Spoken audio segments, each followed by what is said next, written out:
So when it comes to cartoons, especially cartoons, they always try to be pretty lenient for the most part. I mean, I'm clearly gonna have in my mind, the golden era of cartoons, which to me was well, actually the mid '90s to early 2000s. But even then, I would be remiss to say that there's been no good cartoon on since then. I mean, you have to just turn on the television to find good cartoons.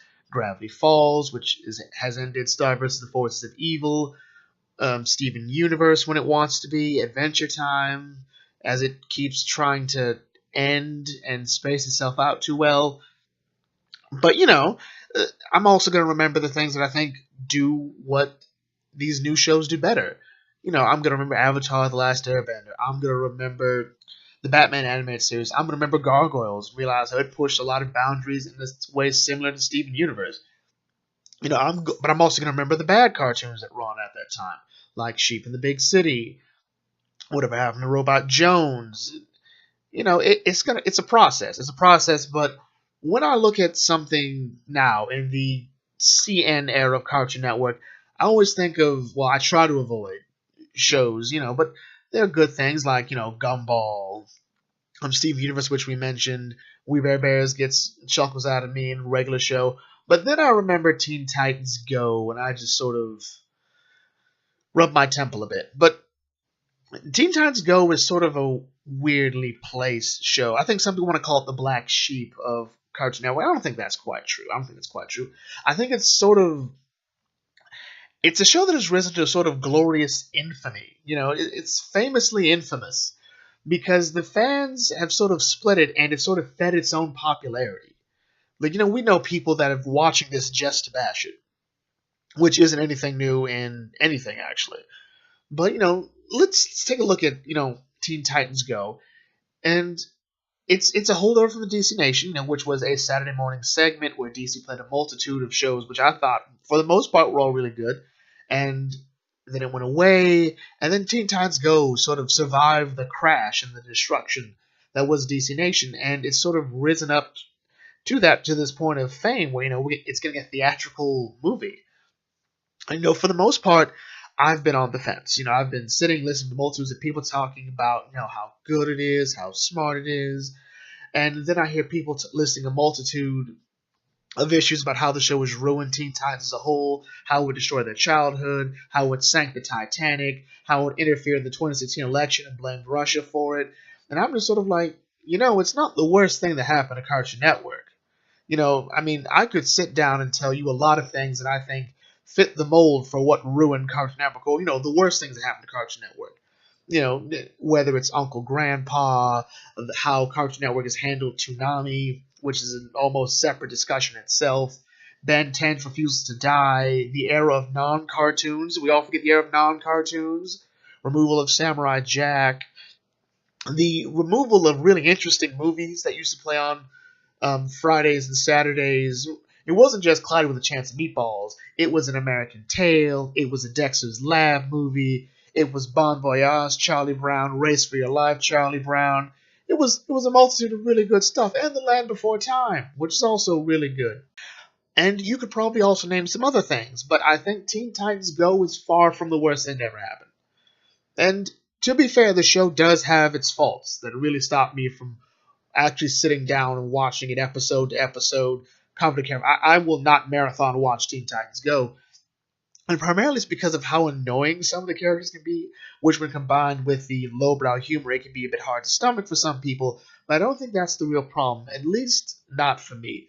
The problem is that these are the Teen Titans, which had a really stellar show that a lot of people didn't just like, but they loved it. It brought people into comics. Remember that story a while back about the little girl who loved Starfire from the original Teen Titans cartoon, and then she picked up, sadly, New 52's Red Hood and the Outlaws, and it totally destroyed Starfire's character for her, and she wrote to Dan Dio about it, and he said, look, we hear you, we're going to do something, and then she got a new book out for the DCU initiative, and then in Rebirth, she's leading the Teen Titans. Everything's fine with Starfire now, but we see how important the Teen Titans original cartoon was to these fans, and coming up and seeing this, it's effectively a spin-off, borderline, actually not borderline, pretty much is a parody.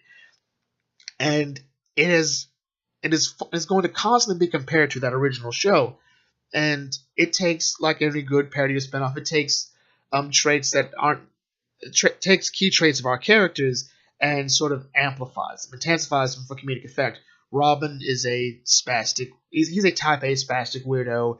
Beast Boy and Cyborg trade between being extremely stupid and so on. In a lot of ways, the characters at times feel almost sort of Adam West, Batman villain era Wicked, where, they aren't good people. Well, no, they're not bad people, but they're clearly the most. They remind me of Dave the Barbarian, and the fact that they ain't the greatest heroes, but they're the only ones we've got. But at the same time, you get that it's more about the jokes than the story, which I think is what people want from not just Teen Titans, but from a lot of DC properties. These characters are no longer the dark, complex, intense characters with a lot of background and heart to them. We now have characters who will devote an entire episode to saying waffles, or Robin stalkerishly being obsessed with Starfire, and it just goes on and on from there. But again, I think at least that history, if it wasn't for the Teen Titans original cartoon, these characters would probably be extremely more popular. Actually, we'd probably hear less complaints because there's nothing to compare them to. On another note, I find it a bit depressing that Teen Titans Go was pretty much the only show that survived DC Nation being dropped. As shows like Green Lantern, Beware the Batman, and Young Justice, in my opinion, showed a lot of promise, and they were just sort of taken off. Granted, Beware the Batman got to finish. For a lot of people, I think it just sort of sums up a problem people had with the network at the time. The idea that cartoons were becoming more and more juvenile and stupid, and I think a lot of people want more from cartoons instead of that simplistic direction that Teen Titans Go takes. At the same time, though, that doesn't mean that there is nothing of merit in the show. Episodes like Career Day have shined through, and of course there is this amazing way the show has weaponized the negative criticism, using characters like Control Freak and Aqualad from Young Justice to make a point and utterly destroy the fourth wall. Even naming that episode Fourth Wall, it was really fun just to see how the series is sort of acknowledging, yeah, we get it, you don't like us because we're not that, but guess what, we're still on because you keep watching us. Teen Titans Go has a lot going against it. Well, not really a lot, but it has its problems.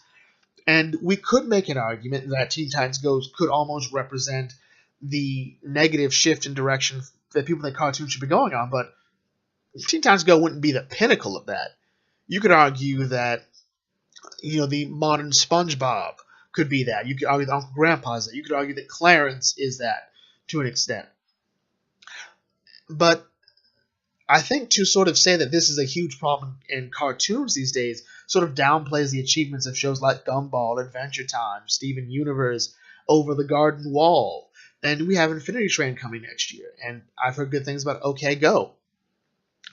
I think the biggest problem that Teen Titans Go has to face is that fan base that really, they're not annoying in their arguments. Their primary argument is, this isn't what I wanted from Teen Titans. And that's understandable. I don't really watch a lot of parodies or comedy-based spin-offs of my favorite shows. Like, my issue with DuckTales has always been that now that the show is more relying on humor than the adventure-based series that I liked. But I still see the merits of the 2017 version. It's actually still good when it wants to really showcase what I like. I super enjoy it, and I also enjoy the comedy to an extent. I think this is sort of where I get the phrase, may your fandom serve you well, in the sense that your fandom as a whole is always going to have things that don't quite meet your needs, and you can respond one of two ways. You can either move away from that, critically examine it, find what the flaws are, and if those flaws actually merit critical examination, or you can just aimlessly complain about it and make YouTube videos about it, because complaining about Teen Titans Go really helps, increase circulation for your channel. Whatever, playing the game, who knows? Or maybe I'm wrong. If you have any opinions about Teen Titans Go, leave that down in the comment section, what you like, what you don't like, and we'll see if we can get something going on from there. Feel free to comment, like, share, and subscribe, and I will catch you all later. This is the Bucket Think Tank signing out. May your fandom serve you well.